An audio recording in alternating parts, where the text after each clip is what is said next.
Surely, I mean, we know what people are. Well, do we?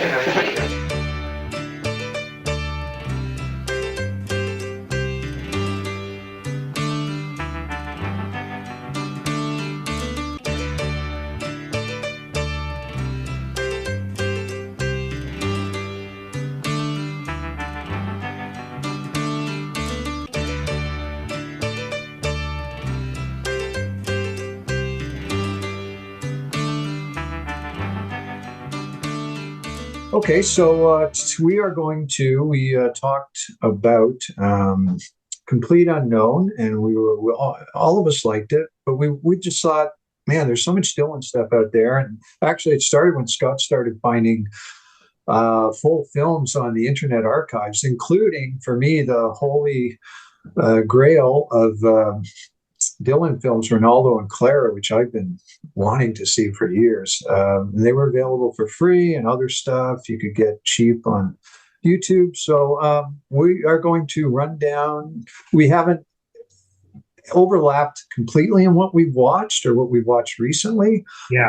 One of us may take the reins for certain films. Yeah, I definitely have some gaps, but I've seen at least a handful of what we've got on the agenda. So looking at the list that I put together, I think there's only one film that we forgot to even mention. And well, so I've got them in order here. So you want to kind of start at the top of the list, Scott? Yeah, we could do that. Yeah. So the first one, and I don't know that we have to really talk that much about this one, because this one's crept into numerous conversations already, including when we were doing the movie music clips, would be "Don't Look Back." Of course, yeah. It's almost like I want to say I'm kind of excited to talk about some of the others. I'm not as excited to talk about that. The one thing I would be interested in knowing, I agree, we don't really need to go into details of the movie or anything. So did you rewatch it again for this? And I'd just be curious to know what would have been your most, if you can recall, your most recent impression of the movie? Because I think we've already talked about how for both of us, it kind of had a big impact on us when we were younger and saw it. And I did rewatch it for this and have a few thoughts about that. But what would be your sort of most recent thoughts in? My most recent thought is, I guess because I'm getting older, I do wince in the Time magazine reporter. And I'm not saying Dylan's not right. That guy's there on assignment and probably never bothered to listen to an album. But at the same time, the older part of me says, okay, he's doing a job. He hasn't really said anything yet. And Dylan is being, I think the awful cliche would be he's being very performative right there. He's playing to the camera 1,000%. He's really nasty. I take certain, I love when I was younger, I loved that part. Yeah. Now when I watch him say, you're gonna be a Tonight Show and you're not gonna understand it, and it's just gonna go by fast. That kind of makes me wince. It's some of the people, people who are there in those rooms, he's nasty to. I'll always love the Donovan scene just because that benign smile on Dylan's face, where it's basically, that's kind of cute, but watch this. Even though I love the song Donovan plays. And, the last thing I'll say is that I think we probably both agree that in the entire history of pop musicians on film, nobody ever had a more audacious start than Dylan at the beginning of Don't Look Back, which is like the first time you see that. And we were talking about that with Steven. It's just, I can't believe what I'm seeing. Yeah. This is just absolutely an incredible thing. So what was your impression? Well, I kind of overall share your sentiment that some of it is a little, okay. It's the arrogance. It's really affecting when you're younger, and then when you watch it, you're a bit older. Yeah, you're kind of just a bit of a acting like a rock star asshole a little bit. I did write down three things which did just crack me up that I had either not caught in earlier viewings or just had forgotten about. One actually sort of collides with two things you were mentioning. It actually is in that one nasty scene in the hotel room where someone had thrown a glass out the window or something. Yeah, that's one of the funniest lines of the movie. So they're having this big fight, and Dylan's being very self-righteous about his stuff. But at one point, Dylan basically, so the drunk guy, who he's fighting with, says, "Well, fine, I'll go clean up." And Dale says, "No, no, I'm going to go clean it up." But then after he says that, Donovan goes, "I'll help you, man." Can I Don't try to get into Dylan's good grace. I'll help you, man. It just that cracked me up. Bobby, let me hold the garbage pail, please? I think the funniest scene for me in the movie, though, even though it's just almost a complete throwaway, I'm sure you probably found some amusement as this is the the whole thing with the high sheriff's lady. that, That's and what I bizarre. love about that in some ways is that's a scene where actually Dylan himself is kind of playing it straight. Like he's actually in some ways trying not to laugh. But the funniest thing are the high sheriff's lady. She has like her two sons with her. And they're just watching, like they know how absurd the whole thing is. Like That that's is just a hilarious. Like, it's just the whole idea of it, like Dylan meeting the high sheriff's lady. Like, what is a high sheriff's lady? I wonder if that's a posting that somebody out there still has, you know. And the final thing, because of these three, I had to write these three things down. They did make me, all three of them made me laugh out loud. Was you must remember the guy. I don't know if he's like the stage manager or something, but every so often he sort of popped his head in the door, like, "You're on in 5, Bob." And just like the look of the guy's face is just priceless. Like just almost like it's a good time. So there's definitely some great comedy in that movie, and Pennebaker's like work is like fantastic. I mean, what a great cinema verite approach or whatever. So it's a great movie, but yeah, I don't think I'll watch it again now. I've probably seen it 5 times, and I think I'm done with it. Pretty I'm just going to add to the going back to the meanness. They are definitely very mean to Joan Baez. You know, I mean, Bobby Nerwis says something like, "She's the kind of girl." He makes some really nasty. Yeah, there's a comment there for sure. Yeah. Something that ends with you and you don't even wanna. There's lots of good music in it, right? Lots of Oh, good. absolutely. Some of the performances are great. Yeah.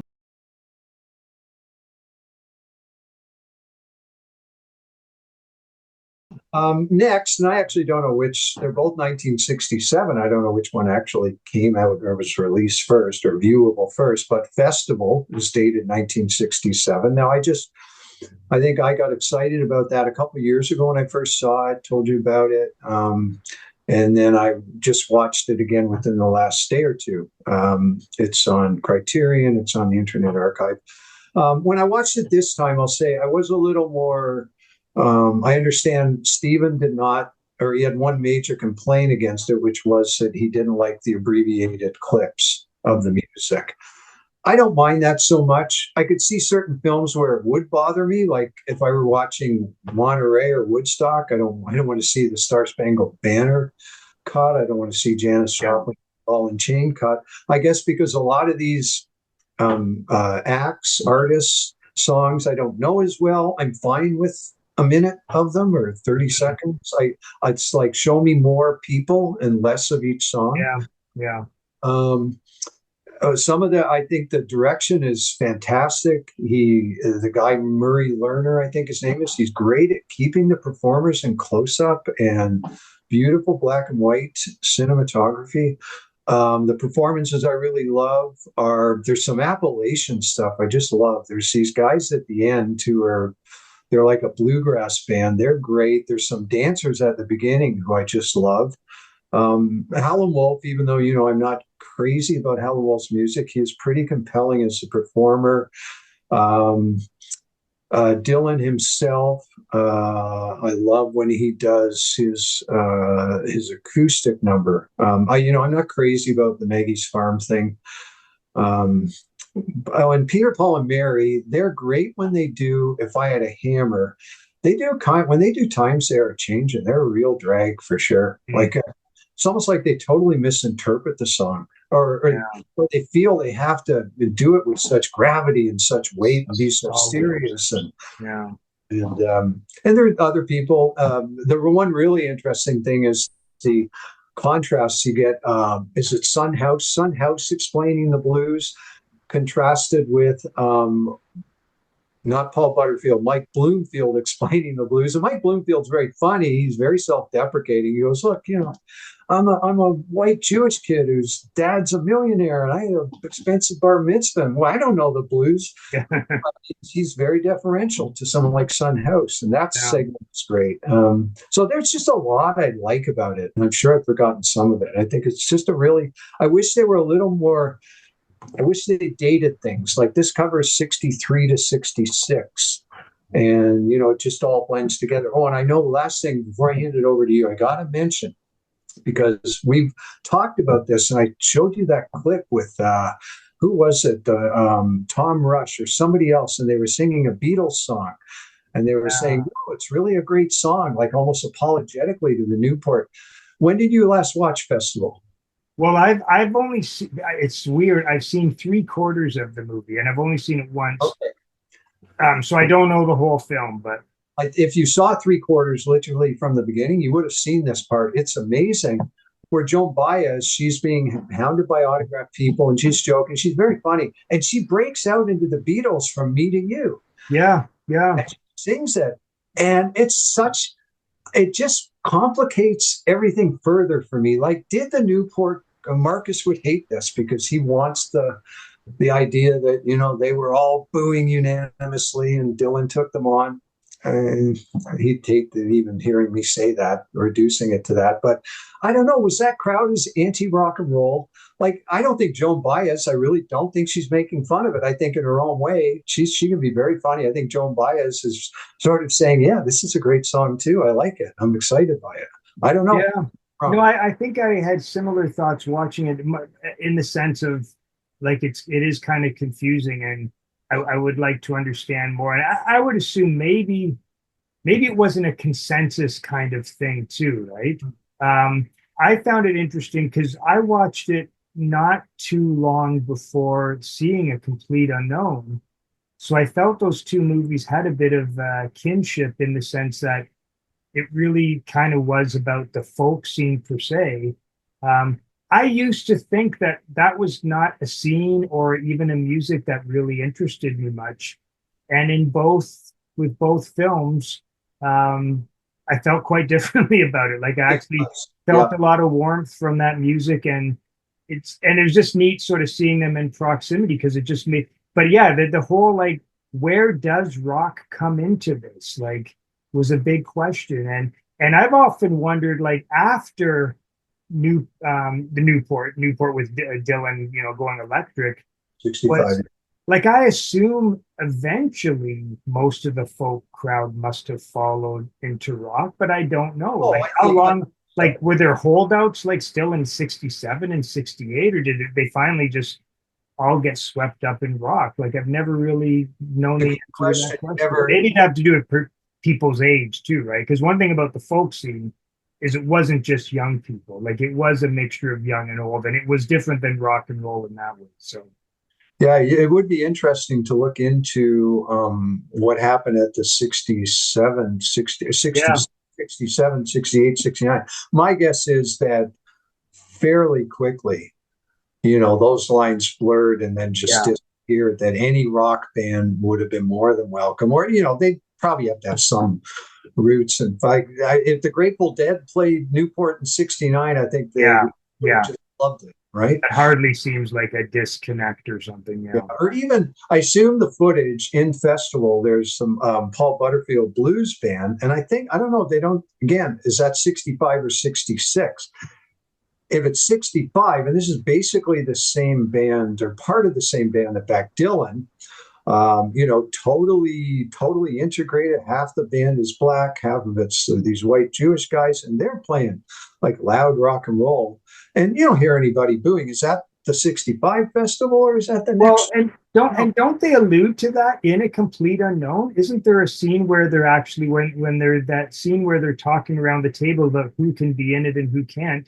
And someone making the case for Paul Butterfield, and someone else saying, well, he's just like some white guy or something, sort of indicating that, in their view is, but this isn't the real authentic thing. So that's Alan Lomax in the film. Yeah, you're right. That does come up. So it probably is 65. Anyway, it's a great film for raising these questions. And the variety of performers, and you see like Odetta, and I think the Staple Singers. I think it's the Staple Singers, and Mississippi John Hurt, who Yeah. got Kursagal. Boy, Kursagal, and I agree. He puts Mississippi John Hurt right there in the inner circle. He's great. Okay, so and now the next thing said Dylan, I think, basically disappears from the film world for 5 years, and then two things come out in '72.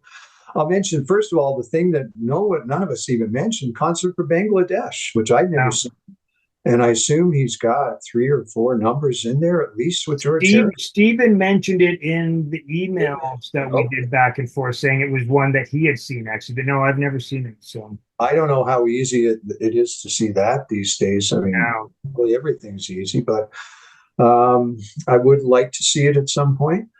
I think I've seen clips from it in that film. I know where I saw some clips from it in that the Apple TV series I just watched and very much enjoyed, 1971. Oh, okay. I should watch that. I've seen the clip for that, actually. Yeah, a little segment, because Bangladesh was really the first kind of, We Are the World type thing, I think.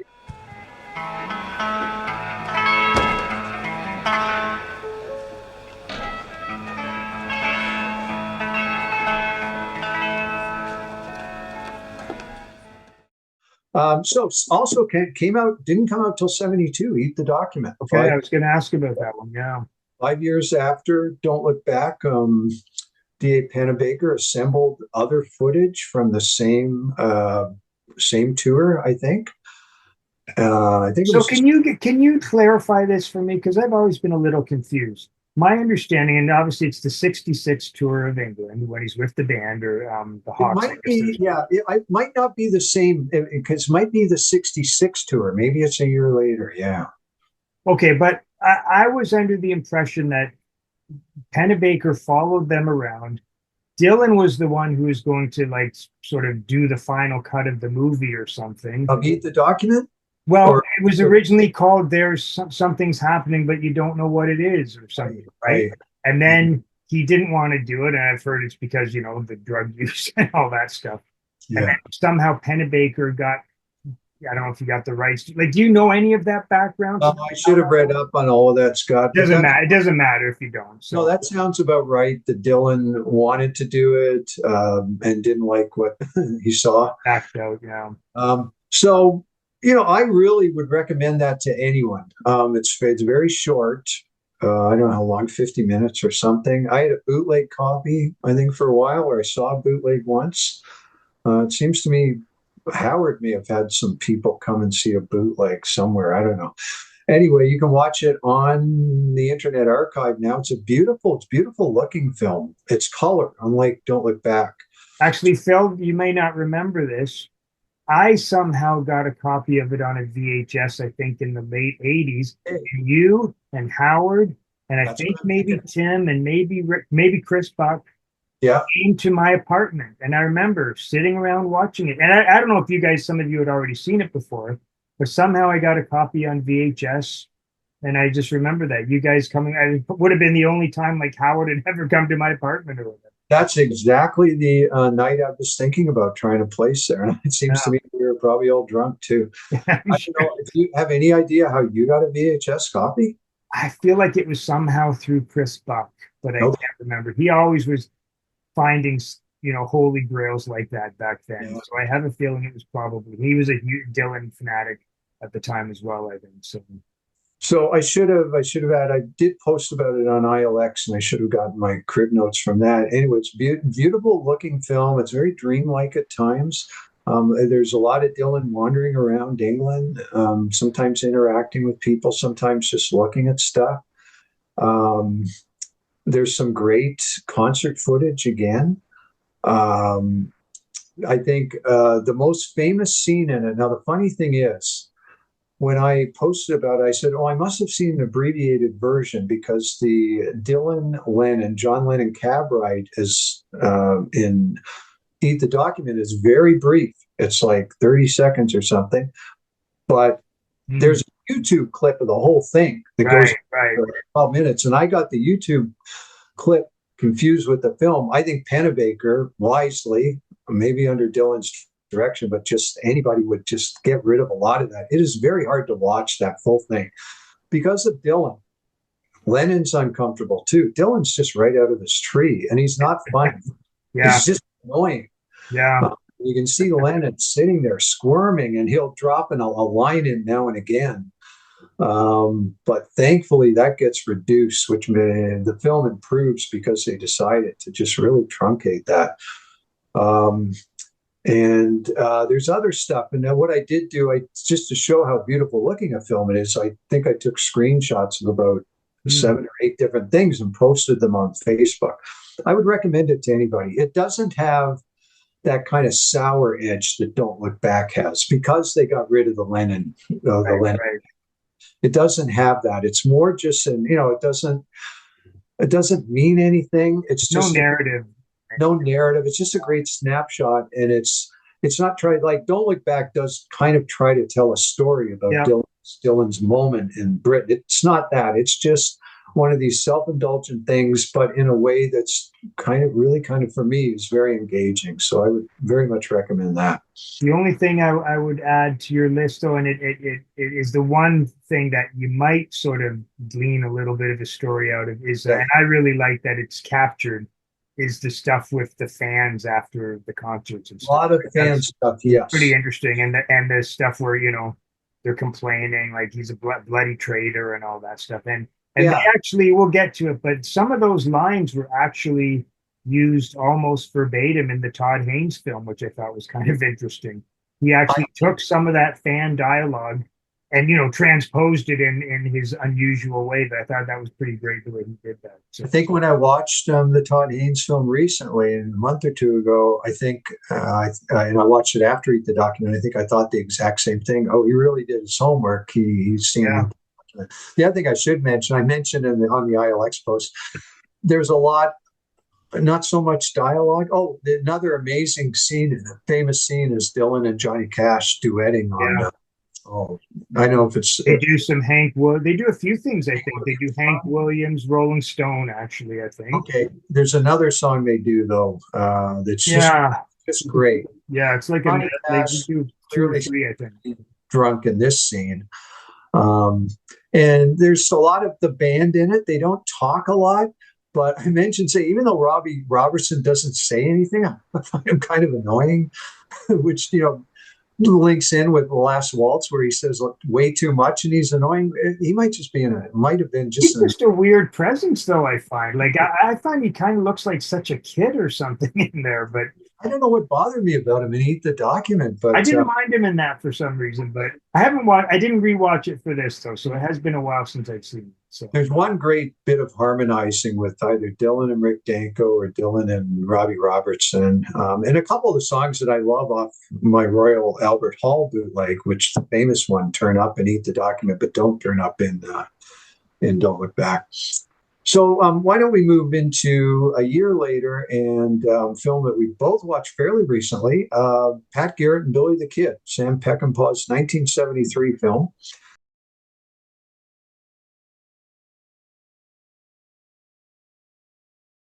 I just literally finished it today, and I told you that here's the explanation for why I sometimes wasn't 100% focused when Dylan was on screen. I thought I was watching a 4-hour cut of the film. And I thought I was squeezing in this 4-hour cut. And I said, well, I can't sit there and concentrate for the next 4 hours. So I'll watch it. I'll, type email. Have it on. Yeah. And I was, of course, only watching a 2-hour. I would have paid closer attention had I known I had more time, if that makes any sense to you. Yeah.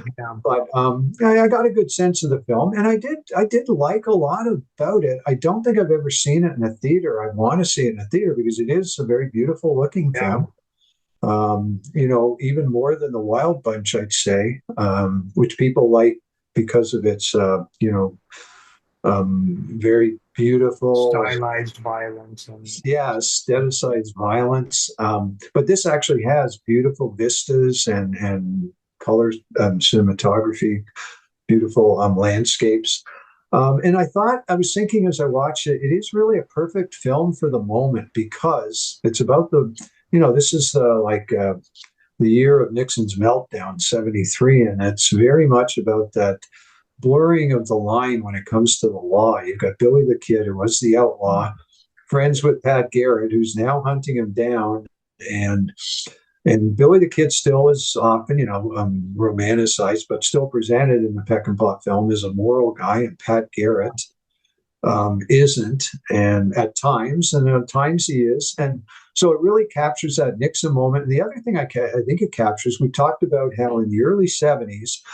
you had all that hope and uplift about the hippies going through the mid '60s, and then that kind of sours in '69. And then you have a lot of them a lot of people who were part of that in retreat by 72, 73, joining communes. Pat Garrett's like that part of the hippie movement. He's saying, I just want to live. I want to turn gray. I want to lead a long life. And whereas Billy is still, his foot in the hippie moment. He still wants to be an outlaw and wants to lead that life. And last thing I'll say, it's very weird to watch. Well, we got to talk about the Dylan character, obviously. Yeah. In a general sense, it's very weird to watch Dylan in a supporting role to Chris Christopherson, a singer-songwriter. Yeah, I was thinking that. Probably would have no career as a singer-songwriter if not for Dylan. Now, Christopherson's already an actor of, some there's some accomplishment at that point. He's done Cisco Pike, probably another film or two I'm forgetting. He's about to do Alice Doesn't Live Here Anymore. But it's just weird to see Dylan in a supporting role with Chris Christopherson. So give me your general impressions, and then we'll talk about Dylan. Yeah, overall, I quite liked it. First time I've seen it, I think I've only seen of that. No, I think from that era, I've seen 3 Peckinpah films. I did see Straw Dogs, which I couldn't stand at all, and I know Steven didn't like that movie either. I resaw it. I saw part of his review recently. And the Wild Bunch, though, I'll be honest, I only saw it for the first time maybe 3 or 4 years ago, and I was surprised. I actually really did love it, and the only reason I say I'm surprised is because when you've had a movie built up like that, in my case for like 40, 35 years now, you just expect to be kind of let down. And I really wasn't. I would definitely want to see that again. I like Pat Garrett and Billy the Kid quite a bit. Just one thing we got to mention. Wild Bunch was one of Steven's absolute favorite films. Yeah. And when we did the countdown in sort of deference to him, we took I titled it something, the famous line, like if it moves, kill it, or something. Oh, yeah.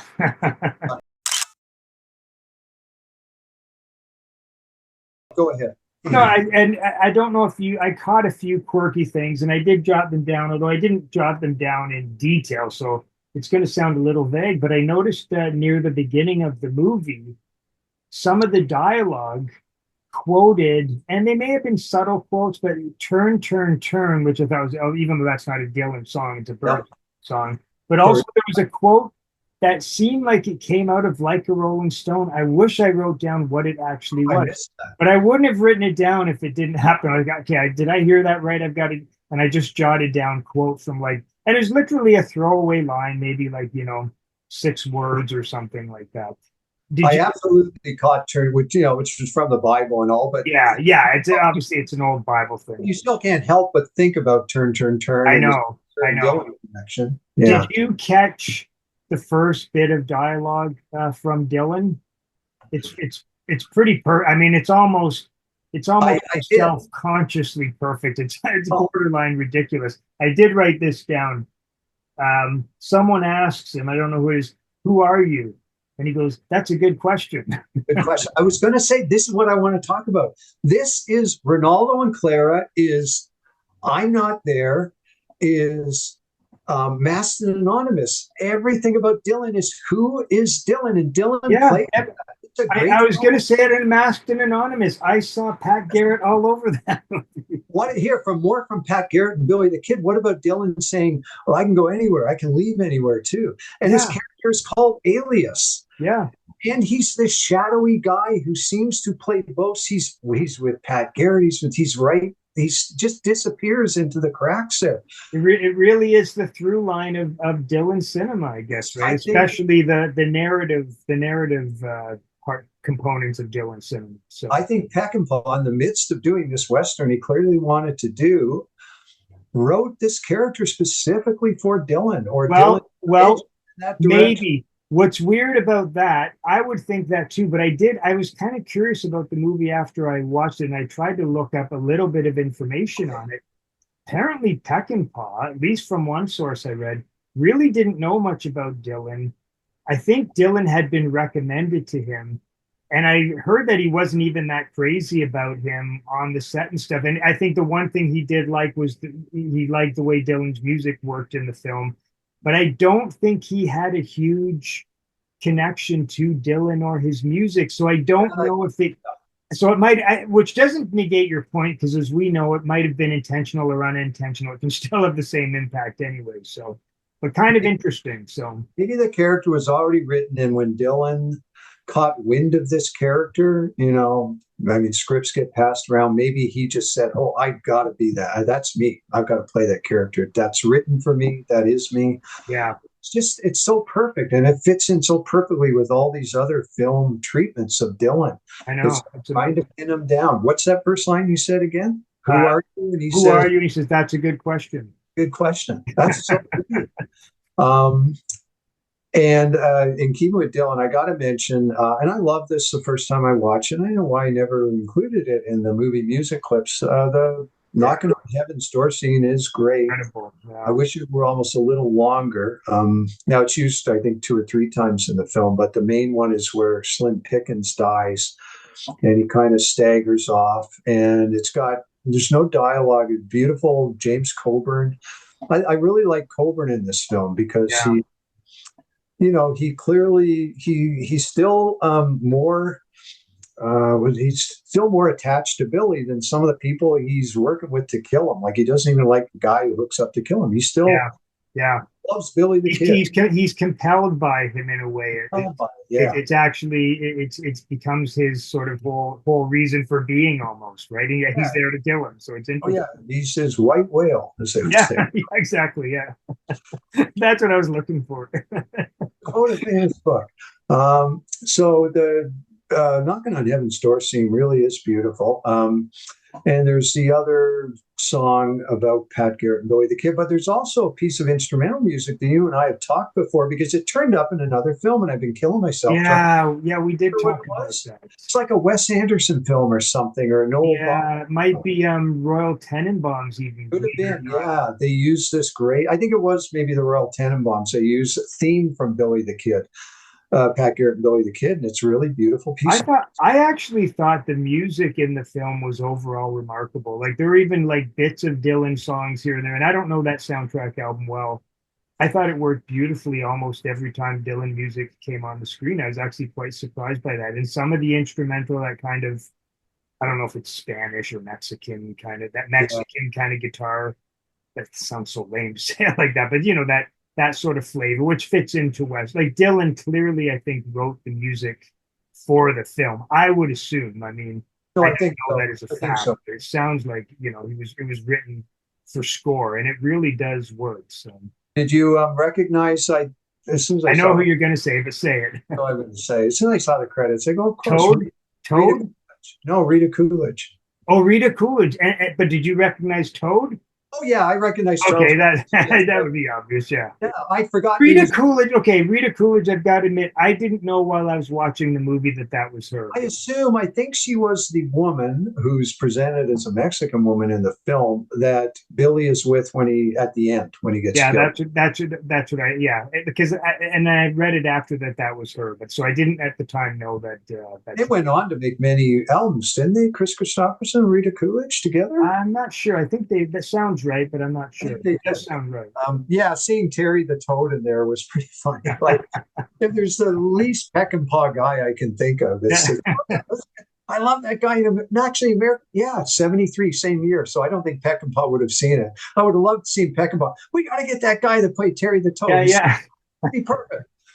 So one question I have to ask you, like, what did you think of Dylan in the movie? Like, he's quite odd, eh? Like, his persona. He's got this smirk like smirk going on or something. Okay, you could call it a smirk. I sort of thought of it as almost like a beatific look, like he's just sort of in the clouds. I don't know. Like I'm going to say, skipping way ahead, I did not personally like him in Masked and Anonymous, even though I found the film interesting. I really liked him in Pat Garrett. I thought he was just content to be there, and he wasn't never like you can hardly accuse him of overacting. He hardly said anything. But it's almost like a Joker character or something, or like the Joker, as in not Joker, like the superhero. I mean, I'm Joker.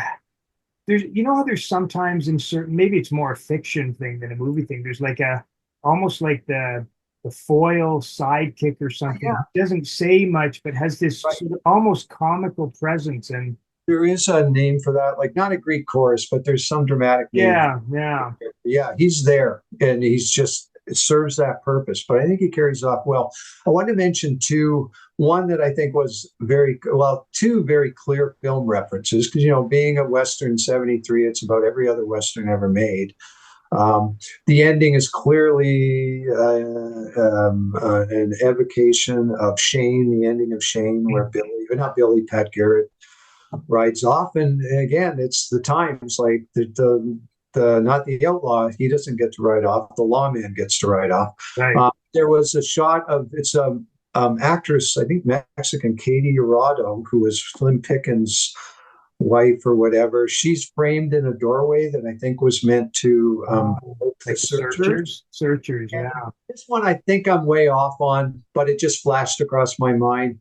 When Slim Pickens dies, there's a shot of him with the water in front of him.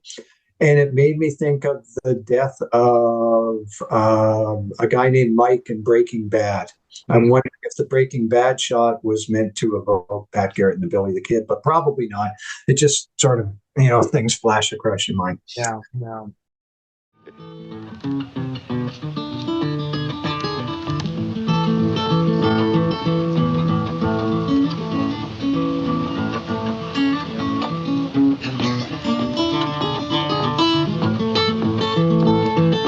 All you ladies gather around. Good sweet candy man's in town. It's Candy Man. Candy Man.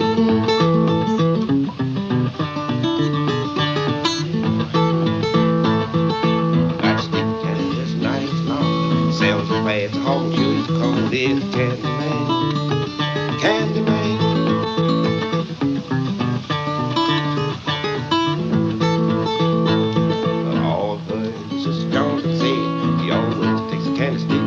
It's Candy Man, sweet Candy Man.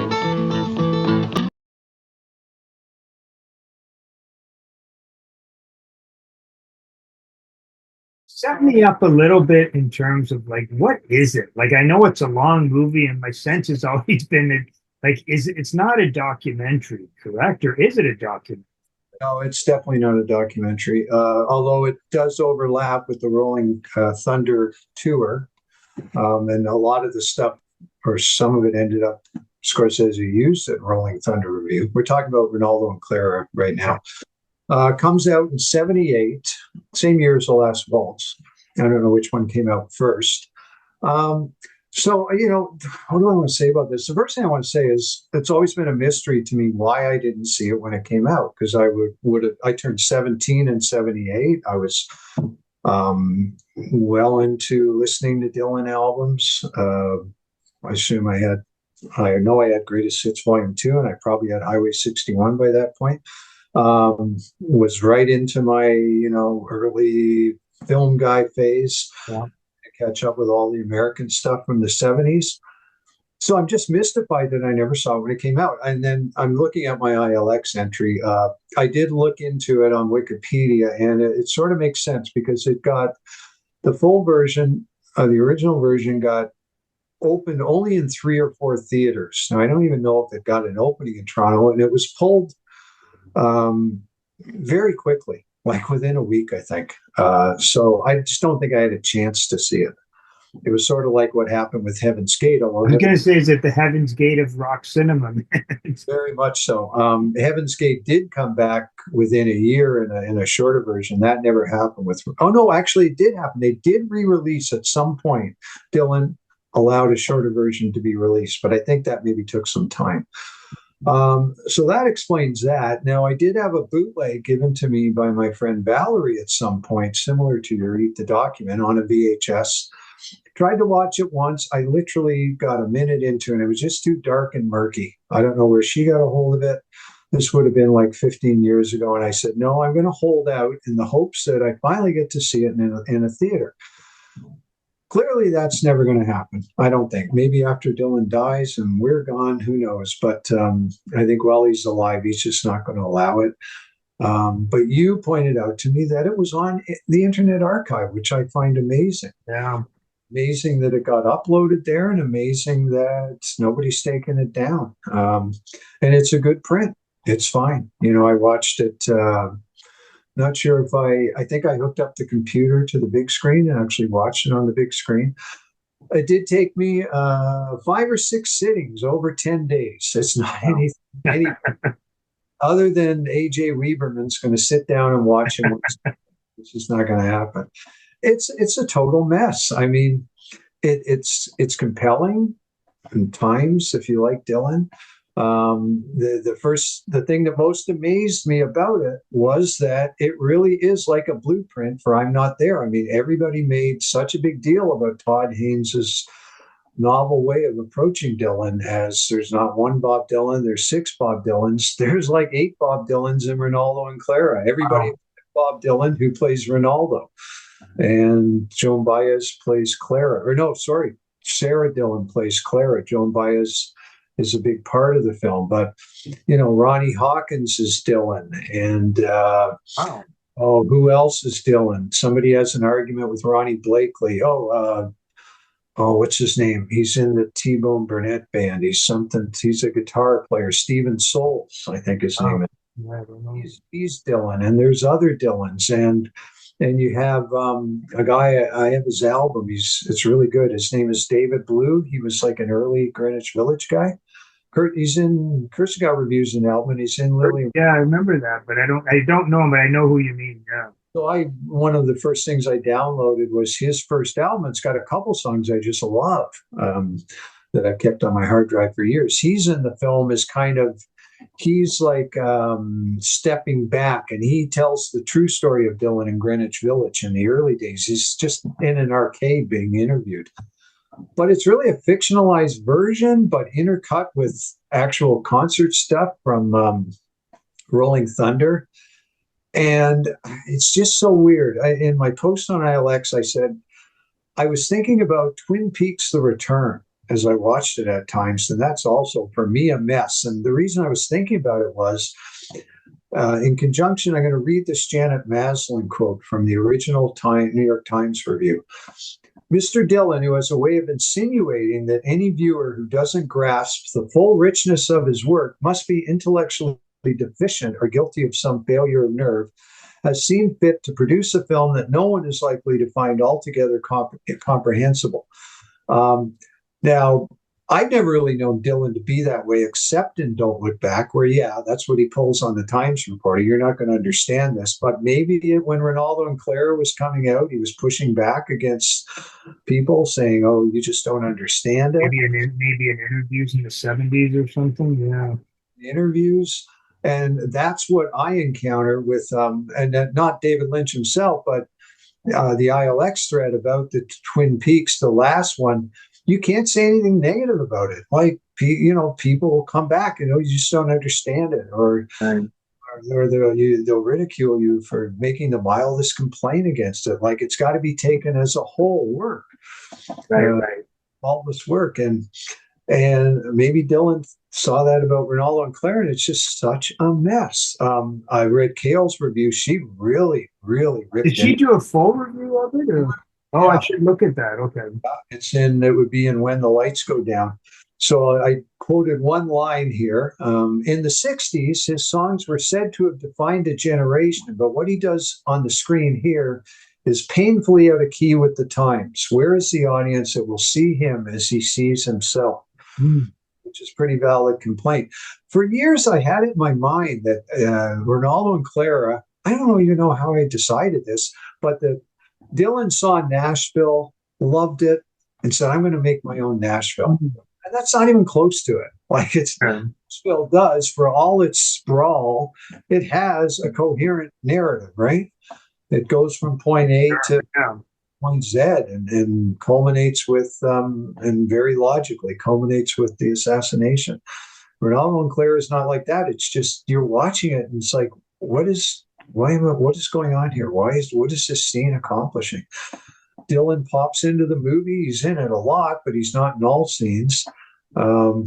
And there'll be, he and Ginsberg, the one thing that often gets excerpted, you can watch on YouTube, and I think it turned up Rolling Thunder, was him and Ginsberg going to visit Kerouac's grave. Right. But then there's scenes with Dylan and beer halls with people and with just weird, long arguments that go on and things that are staged and things that are fake and things that are real. Sarah Dillon is sort of an interesting presence, but she's not much of an actress, really, I don't think. Dylan's he doesn't really give a performance. He's just sort of reacting to stuff that goes on around him. It's really a hard film to describe. Yeah.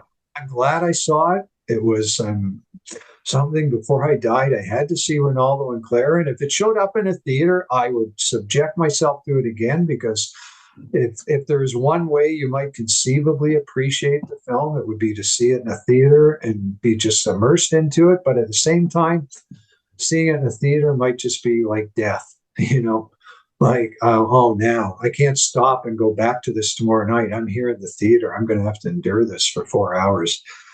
You know what I'd like to see? I used to have the Rolling Stone DVD, like every issue of Rolling Stone from 1967 to 2007. I'd like to see what they must have reviewed Ronaldo and Clara, and I imagine they trashed it, because anytime I've seen a critic mention it, they're usually in disdainfully usually. So anybody ask Marcus about it on that? I think he did. I think he did say in an Ask Reel. I should double check this, but I thought he did say he thought it was like just brutal or something, so dreadful. Yeah, I can't see him taking up arms against Kale on this one, because it's such I think Marsh has mentioned it and he just loathed it. But I'd like to actually read, there's got to be someone out there who has written praised the film critically. Yeah. I'd read a defense of the film. And everything that's a debacle eventually becomes a cult film, which is why I'm surprised he's never. Yeah, I know. If people now claim Showgirls to be a great film. I know. Unironically, I know. And Heaven's Gate is now kind of a revered film that's creeping up the Sight and Sound list, and its moment is out there. He just has to pick the right moment. Man, it's something else. And somebody, I was just looking, somebody responded to my comment, mentioned Cassavetes. It's very much and I mean this is a negative comment. It's like watching this 4-hour Cassavetes film with everything that's unendurable about husbands and his really self-indulgent films stretched out over 4 hours. Yeah. So that put Dylan at the movies to rest for 15 years. So I got to ask a question though. Is there not a Dylan movie from the same period as well? Maybe it's a concert called Hard Rain. Is that an actual Dylan movie? A concert movie? I thought there was a concert movie called Hard Rain. We could look into that after. Okay, yeah, there's certainly the live album, right? That the cover looks like. Yeah, and I thought it also came out as a movie. I don't know why I'm thinking that. I could be wrong, but. So I'm saying that the show for 15 years, but that's not true, because of course The Last Waltz comes out in 70. Right. Which is barely a Dylan film in some ways. It's true. It's not. Apparently, he didn't. Apparently, he actually requested to not be included in the movie. I read Stephen's thing tonight. Yeah. Now, what does he do in the what number does he do? Oh, it's been a long time since I've He did seen it. A forever. long, long time. I forget. He comes in at the end though, like he's, Okay. after everyone else is paraded out, he's the I thought last guy to maybe they appear. all end with Forever Young or maybe Something like that. And he like does at least a couple of the 60s tunes, I think, too. And yeah. I think they might do I Shall Be Released, actually, because Okay. By the way, Ronaldo and Claire, as in real, he's wearing that stupid makeup for a lot of it. And that's just that's hard to look at. Yeah. he's not doing that in the last waltz, right? He's past that, I think. I think so, but I honestly can't remember. I'm not a huge fan of The Last Waltz. It's No, okay. I admire it more than I don't know why. I I do like like Neil Young. Neil Young doing Helpless is Helpless pretty is great. great, which has become famous because I'd never seen it, but you supposedly see the white powder on his nose. Joni Mitchell's song is great. I think she does Coyote or Yeah, I something. think so. Yeah. Muddy Waters doing Manish Boy is great. But the band, I guess I'm just not a big enough band fan. So we're just going to leave The Last Waltz. It's Yeah, got I don't really. It's words written about it, enough people that love it. And and it's barely a Dylan. it's not, you're right, it's not a Dylan film. Yeah. So the next thing is Masked and Anonymous, which you had seen and said, yeah, you should take a look at it. I'm glad I did. It is very interesting. I know Marcus is an enthusiastic. I don't know that he loves the entire film, but it's a pretty, in its own way, it's pretty audacious, and it really didn't get a lot of attention, I don't think. My opening statement about this is I think the people who did notice it met with a lot of derision, and I have to say I don't really understand that. Like even if you okay, you can say what you want about this guy, but Leonard Maltin, well, and Roger Ebert, I looked at both the reviews through Letterboxd, and like it's like 1.5 stars, and I'm like, this is not a 1.5 star movie. I'm sorry, like it's even if you don't love it, it is a there's nothing like bad about it, really. I mean, it's got rambling sequences, and there's some things I don't like about it, but it's not a 1.5, 2 star movie. I don't think so. Not if you approach it conceptually, because it is about Dylan, and it's somebody playing with Dylan's, persona, and it's fairly coherent. The story is as it coherent. follows. Yeah, sure. I think Dylan is kind of his performance is just so weird. It's like he's not. I think it's fair to say he's not. He's Pat Garrett's one thing. He's not up to carrying a lead fictional performance in a film. He's just not. I don't think. You may think differently, but Well, I mean, I think he cultivates what he is in that movie. Like, yeah, I don't think he can play a lead performance the way you would think. But it goes back to that he's just this presence who you don't know what to make of. So he can't have a more sort of overt presence in the movie I because guess it it's would best to be treat him just as a presence. it's Yeah. almost spectral or something. I don't know if that's the right So word. it's about they try to recruit him to play a concert, right? John Goodman's this sort of shady concert promoter working with Jessica Lange, correct? Yeah, I like Jessica Lange. And Dylan's a bit reluctant at first, and one of the He's kind of he's sort of a has been. sort of a Like it's funny they mentioned that they wanted Springsteen and I forget what other name. We had to settle for Jack Fade. Oh, Jack Fade, that guy's still around. Like, I love the references to even Dylan himself referred to like current musicians and yeah, like Coldplay, they're really good. yeah, Not Coldplay, but stuff like that. It's yeah, just yeah. very funny. Um, and and you get, and Marcus wrote about this, you get these weird covers of Dylan songs, like Japanese covers of Dylan songs on the soundtrack. Yeah. You go, wait a minute, is that, and they're just low enough volume, high enough that you hear them, low enough you go, is that Dylan? No, that's not Dylan. Who is that? And that's really interesting. Like a Rolling Stone, Marcus loves it, and I agree with him. That Yeah. hip hop version, when it first comes on, Yes. it's a striking scene. It's Yeah. really great. There was good Like Italian hip hop, basically. Yes. And you can tell a lot of people wanted to be in the film. It's got a good cast, like people who turn up in small roles. I don't have the cast in front of me, but there's I wrote some of them down right now. I can't find my paper. some real names. There's almost maybe a few too many cameos, I thought, actually. Maybe they could be. Is Jeff Bridges in it? I think. Yeah, well, he's good. He plays the music Very good. journalist, right? He plays an important part. He's the journalist, yeah, who's sort of, does he have kind of an arm's length relationship with the Dylan character, kind of deriding him?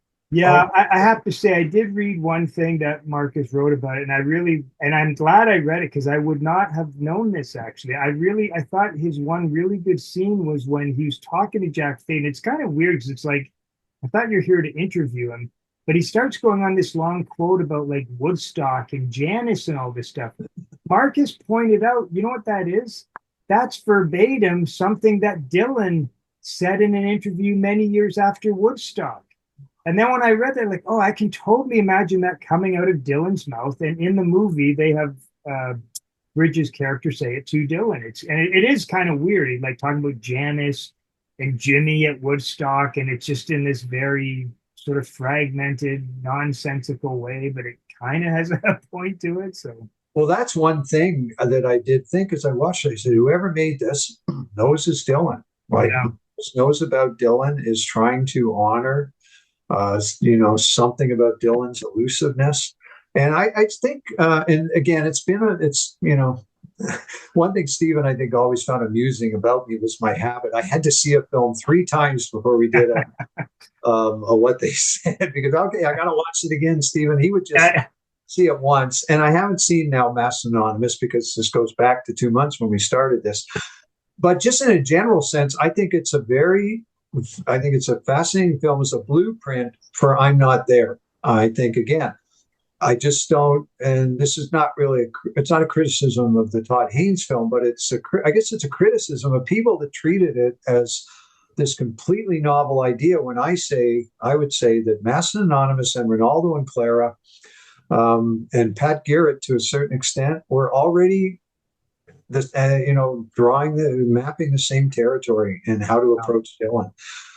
one thing you haven't mentioned about Masked and Anonymous, which Yeah, because I've forgotten whatever it is. well, it's not a specific scene. I think one thing about that movie that really struck me, and I just watched it a week ago for the second time, and I didn't remember that much of it from my first viewing.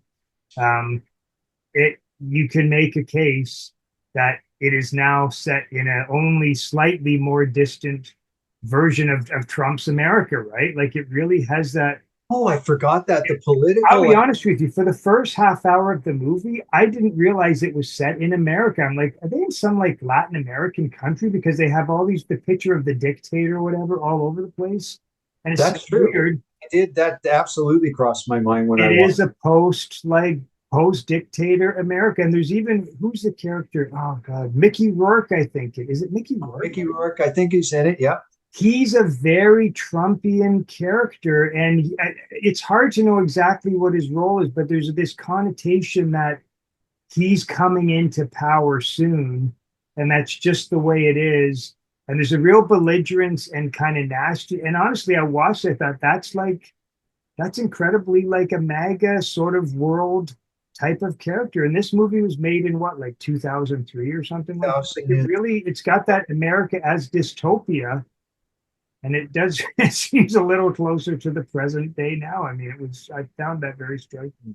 No, you're right. And I was very aware of that watching it and wasn't prepared for that, like how current it was in that regard. Um, Anybody watching this, I would highly, highly recommend. If you want to track Dylan at the movies, you can get it pretty cheap watching it via YouTube or maybe even like $5 on one of the streaming services. Two quick little scenes I'd like to mention. Yep, please do. I really liked the young African American girl singing to Dylan the times there. I think it was the times they are changing. That was great. That was amazing. Yep. On the flip side of that, and they do sort of atone for it at the end, like now, and it's obviously not meant in a strange way, but like there's a blackface scene in the movie, right? And it's jarring. Now, Dylan has the album Love and Theft, and Love and Theft is based on a book about blackface. Yeah. Blackface has a new sort of connotation with music scholars and stuff. So there's that. But I don't know that now any director, even given all that context, Now it's interesting. And who's the actor who's in blackface? It is someone well known. I forget. I I know, have to look I it know. up. It's a well known actor. I wish I had the names right here. Just talk, and because But there were two or it's three. so they have this actor in blackface, and he's talking to Dylan, and Dylan just kind of got a quizzical look, and he doesn't sort of say anything. But then right at the end of the scene, it is good that they at least kind of put this in. They have whoever the actor is in blackface kind of walks away, and Dylan's still on screen, and they pan to like an African American janitor or something, and he shoots Dylan a look of disgust. So Yeah. it's just kind of like now, and it is set in a kind of dystopia. So there's a point to it. I did still find it quite jarring. I didn't know what to make of it. So And here are some of the well-known other actors who are in it, and it might be one of them. It's not Luke Wilson, is it? no, he's pretty prominent, and his character is odd. He just shows up and like is trying to get Dylan to sort of get away from this whole thing or something. He's Yeah, just pretty not Bruce Stern. I don't think it's him. Who? Bruce Stern. No, no, it's not him. Is it Ed Harris? It's Ed Harris. It is. It's definitely Ed Harris. Yeah. Also in it, Val Kilmer, Cheech Marin's in it, Chris Penn is in it, Giovanni Ribisi's in it. Giovanni Ribisi. I couldn't. That's one scene I could not stand. Actually, He's a soldier, yeah. he's the scene on a bus and him talking to Dylan, and it's early in the movie. I thought, oh, I hope this isn't where this movie is going. Like it's just a self-indulgent scene. Christian Slater's in it, and also Penelope Cruz and Angela Bassett are in it. Penelope Cruz's character I thought was a bit hard to watch. There's something, I don't know, she's kind of hanging on Jeff Bridges the whole movie, and I don't know, little weird. I did like Val Kilmer though, actually. He plays this really odd kind of almost like a street urchin slash like Nostradamus type character or something. And it's it's almost like a scene out of The Doors, actually. Like it's almost like he's playing a version of Jim Morrison transplanted into this movie, but it's pretty interesting, actually. I mentioned it was directed by Larry Charles, who's I should know this, but he's a key player in Seinfeld. Right, I read that actually. Yeah, no, it's because I always get him confused with Larry David. I think he's been the head writer on Seinfeld or something. I don't know. So yeah, watch it by all means. And Marcus has written at least a couple of entries, or mentions it now and again. So we don't need. I know we've talked about No Direction Home before, so we don't need to say much about it here. I just wanted to point out that it is one of my favorite films of all time. Supposedly Martin Scorsese had not a lot to do with it. Dylan, ran the show. I just love it. I love it for its breadth. I love the success. I love the people on camera. A lot of Dave Van Ronk and a lot of the early people. Joan Baez is very funny through it, deflating. Paul Nelson is in it. Right? Paul Nelson's in it. Great stories about Dylan borrowing records from Paul Nelson, never returning them. And I've got to mention the one scene, I know I mentioned this before, probably in one of our Zooms, which I think is one of the most moving scenes I've ever seen in a documentary. It's where Allen Ginsberg talks about hearing Dylan for the first time. He was at some party and he heard, I think he's talking about hearing somebody put on a record, and it was, I think, Hard Rain's Are Gonna Fall, I think. And he starts quoting it and he almost breaks down and he just fights hard not to, and I mention always, I don't like crying in films and documentaries because it's often like, okay, just turn the camera. Person is or something. Such a lazy way to get a reaction, but this is just beautiful. And it's like this guy realizes, and this is at the time, probably I don't know if he's the most important American poet. Robert Lowell was around, but it's like he almost realized, okay, this guy's about to pass me. Yeah. And almost he's crying for the beauty of what he's hearing, but also maybe crying for the fact that I'm no longer going to be the guy. It's just a great moment. And I love that film. I haven't watched it now for a few years, but boy, I've probably seen it half a dozen times. If there's anything you want to add about No, I concur. I haven't seen it as often as you, but I think I've seen it twice, and I loved it both times. It's all over town and over, but one more time when you can be selling them entertainment and can be your pig on the market on time. But it's teach on right, but I fall right. Time and can't be playing for playing over time and open it, but if you only just wouldn't clap so hard.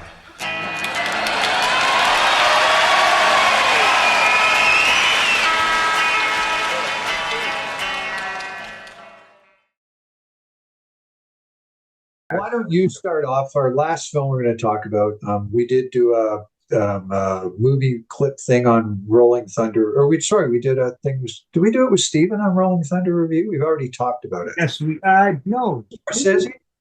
I'm almost positive that we've talked about that specific film. Yeah, it does sound like it does. It seems familiar, but I don't remember. Yeah, because I remember talking about the kiss scene or something like that, the kiss makeup scene. Yeah. Okay. Why Well, don't you start us off on I'm Not There? Okay. well, I mean, I've only seen it twice. I think, did we see it? Yeah, we saw it together when it first came out. I No think recollection. you and I and Jackie, I think. Yeah. And then I didn't see it again until a couple of months ago, and I've been meaning to for years rewatch it.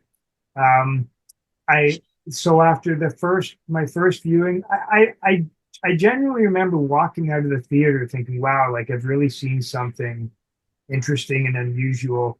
But there was an honest voice in my head too that sort of thought, but I don't know how moved I was by much of the movie. Like I liked a lot of parts, but I just didn't. It wasn't like walking out of some movies where like I need to still live in that world for a couple of weeks. It's just like it was a really interesting movie, but it's a bit arm's length for me. I did like it a lot more this time. I still find it a kind of, and it's I guess purposely so, a sort of fragmented movie. Like it doesn't, in some ways, cohere as a whole. And maybe it's not really supposed to. I think it actually is a movie that gets better as it goes on in many ways. Just trying to see. I did write a few notes. I mean, I can talk about some of the music. We'll get into that a little bit, maybe. Well, you're looking for your notes, Scott. Yeah, say something. I mean, I've got a bunch of. I have to point out our apparel tonight is in tribute to Stephen. I see you got. He loves it. Okay, I'm talking about what we're wearing. You've got your Godfather. Yeah, this is the only thing I could think of that you mentioned. Okay. We should. And I was going to wear my Jefferson Airplane, but I've got my Okay, great. Willie Mays Hall of Fame Cooperstown jersey on here. Okay, sorry. So I'm not there. You had some notes. You can't find them. Oh, okay. I thought you were going to say something, but no. I mean, I think like there's individual songs I really like. There's a couple of performances that fell kind of flat for me. As much as I hate to sort of say this, but I don't think it's the actor. I think it's more just the role. I found the young child doing Woody Guthrie. I found that a little stilted for some reason, or a little too telegraphed or obvious, and that's why I thought the movie kind of starts, and it was just as true the second time as the first time. I think there's one good scene when the kid joins Richie Havens on the porch, I think it is, and they start singing one of Dylan's songs with their acoustic guitars. That's a really sort of touching scene. Let me just say there were a couple other performances I didn't. Oh, like where it kind of loses it a bit for me is Richard Gere, and what's the other actor? Ben Whishaw does these. He's supposed to be like a Rambo kind of Dylan, like he just appears in these sort of segments in black and white, where there's no interaction with any characters. And stuff like that. I found there's an artiness there that isn't crossing the line into anything more than that. Okay. But most of the other performances I thought were quite good. I have to ask you about one scene that I completely forgot about. Charlotte Gainsbourg, where she's kind of seeing some of the Nixon, I think it's like the Watergate trials, or might have been Nixon's departure from the White House is playing one of the scenes, and she's watching it quite intently, actually. And I thought that was really well done. I'm sure I took note. I would have obviously take notice of that taken notice of that as I was watching, but So that's a few things. I mean, I'll have more to say, if you want to bounce some stuff around. The one thing I'm watching it recently, let's say a month and a half, 2 months ago, for the first time since it came out and we saw it, I realized I totally mischaracterized one thing about the film because, I wasn't crazy about it the first time. And for years afterwards, I would say that one of the reasons I didn't like it was because there wasn't much Dylan music. I kept talking about how what a relief it was to me near the end when Stuck Inside a Mobile played. And I had this completely wrong. First of all, Stuck Inside a Mobile, I think Mobile is right at the beginning of the film. Yeah, and it goes on quite a bit, actually. Not quite a bit. And second of all, there's lots of Dylan music in the movie. Yeah, there is actually. I don't know what I was thinking of. I really don't. Some of the versions are kind of odd, so maybe, there's some actual Dylan music and then some interesting covers of Dylan. I guess so. Is it like a Rolling Stone that's at the end? Maybe? I believe so, yeah. Maybe there'd been a lull in the film where they didn't use much, and I felt like great relief when like a Rolling Stone came up. I don't know, but that really wasn't fair to the film. I liked it better when I rewatched it recently, but I'm still not completely crazy about it. I'm all over the place with Todd Haynes as a filmmaker. I love his remake of Mildred Pierce, like Velvet Goldmine, or a lot of it, some of it. For me, his best movie is the Velvet Underground documentary. Yeah, I do like. And that I just absolutely loved. By the way, when I rewatched it recently on Apple. I watched that kind of weird version bootleg. Yeah, we had the kind of lousy version of it. Yeah, I was watching on a computer. I really loved it last time. And I like the Karen Carpenter film. I don't like Far From Heaven. So I'm all over the place with him as a filmmaker. Yeah. This is somewhere in the middle. I like things about it. I like the young kid. There was one part early on that I really liked with him. Maybe it was the Richie Havens scene. I like Christian Bale a lot as an actor. Yeah. I find one thing really odd about it. I guess it has a purpose, but you've got Christian Bale playing Dylan, and then you've got Heath Ledger playing an actor who plays Christian Bale in a film. That's really strange. That's a bit confusing. Yet I like some of the Heath Ledger scenes. They're much quieter than the rest of the film. It's sort of like Dylan, maybe the domestic Dylan in 72 or 70. Yeah, it's the 70s Dylan, basically. The one thing I think I really part company with virtually anyone who's ever written about the film, including Stephen and probably including yourself, I think Cate Blanchett's performance is interesting, but I think it is kind of gimmicky. I'm feeling the barbs right now from the internet. If it weren't a woman playing that, I guess because it's like a patchwork quilt of all these famous Dylan moments. And every one of them I go, yeah, I remember where she got that. I remember where she got that.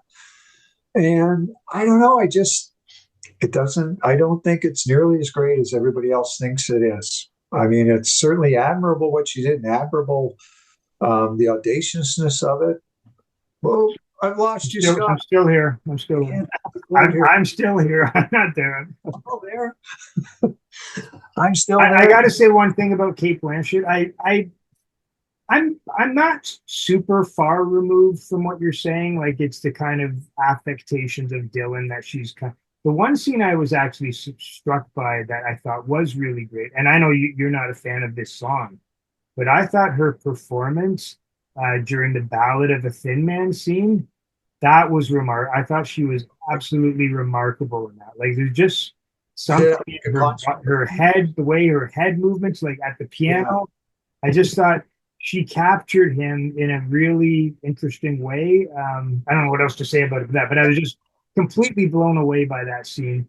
Yeah. The dialogue stuff was, I don't know. I just don't know if you had a male in that role doing everything that she did, exactly the same. voice, everything. I don't know that it would necessarily got that much notice, which is maybe kind of a stupid comment because the mere fact that she is a female doing that is worth, I guess, all the attention it got. I don't know. I don't know what to say. Yeah, it's a tough one. Certainly up for I'm best. I'm not 1,000 miles away from you on that observation. I'm not. Which I think I read Steven's review, and he, just called it flat out a remarkable performance. She was up for best actress. She didn't win. I don't know who won. I was probably even rooting for her just because of the Dylan connection, rooting for her to win. Yeah. Um, I like the Beatles scene. I thought that. Oh, that's funny because that's the hard the slapstick. Right? That is, I did like that. It was so stupid and so like stupid in a good, stupid funny and right out of left field. And great. And a song I know it's hilarious. A song I really loved in the movie too, and this was one of the cover versions, and I forget who the group is. I'm going to do them injustice by not mentioning them. It's not a group I'm familiar with, but I know the name. Is they do a version of Going to Acapulco, which I always love from the Basement tapes. And it's like they're almost like a minstrel sort of show or something. Like they've got like it was the Richard Gere segment, yes. Yeah, and it's remarkable. Geez, my camera keeps going. It's a remarkable that reminded version. Me. It's just so kind of weird and almost funeral-like, but really pretty at the same time.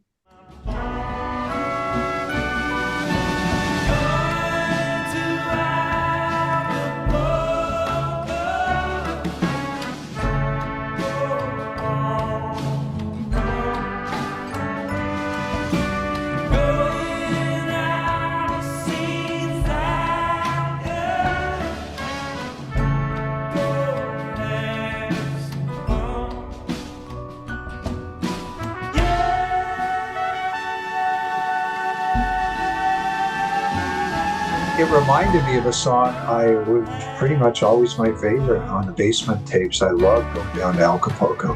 That's great. Just in general, I liked Richard Gere. I liked, how much it had the point of it. I like it's every section of that has a point. I know, and everything ties together, although it's fragmented. But the Richard Gere thing, I wasn't quite sure of where that fit into it, but I actually enjoyed that.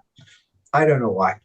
I'll probably, unlike Don't Look Back, which I think I can safely say I probably will never watch again. I probably will. In fact, I'm almost certain at some point. It's kind of film you like to leave alone for a while, and I will go back. I'll watch it again. I would like to see it again on the big screen if I could. It would be neat if it ever showed up at a rep theater. I think it's a film that probably as time passes, I get the feeling, along with A Complete Unknown, it's going to be kind of the go-to Dylan film. Yeah. Complete Unknown was kind of a crowd-pleasing, popular film, which is a reduction of what I think is really good about it. But for people who are sort of more the whatever rep theater, sight and soundy kind of person, I think I'm Not There will be the film that'll last over time. Yeah. So listen, Phil, we have just over a minute. So perfect, because I've said everything I wanted to say. So this was our tribute to Stephen Rubio, just to bring it all back home, so to speak. Yeah, absolutely. Someone we're both going to miss, and hopefully Robin will get to see this, and maybe Stephen's kids too. And I hope maybe some will be with me, maybe some will be with some other people, but I definitely encourage you to keep the series going in any form you can. You did the one with Jesse on Severance, which I told you I thought was excellent. So okay, great. So for Stephen, it's one of those things that he'd want you to keep going, probably. Yes. So I've been getting messages from Stephen to keep going. Yeah, that's right. Hi, Phil. Exactly. I've got to work on my Stephen impression. Actually, I do want to mention it was hilarious in some of the Zooms with him. He had his like the lighting. He almost looked like he was in a Bergman movie or something. I was thinking it was his fondness for 50s science fiction. He was doing like floating head stuff. And yeah, it was just bizarre. So. Dr. Tongue. He had great, Dr. Tongue visuals going on. Exactly. Okay. Take care, Scott. Okay, Phil. Thanks a lot. We'll talk soon. You know many Swedes? I'm plenty. Yeah. I happen to be Swede myself. Oh yeah, certainly.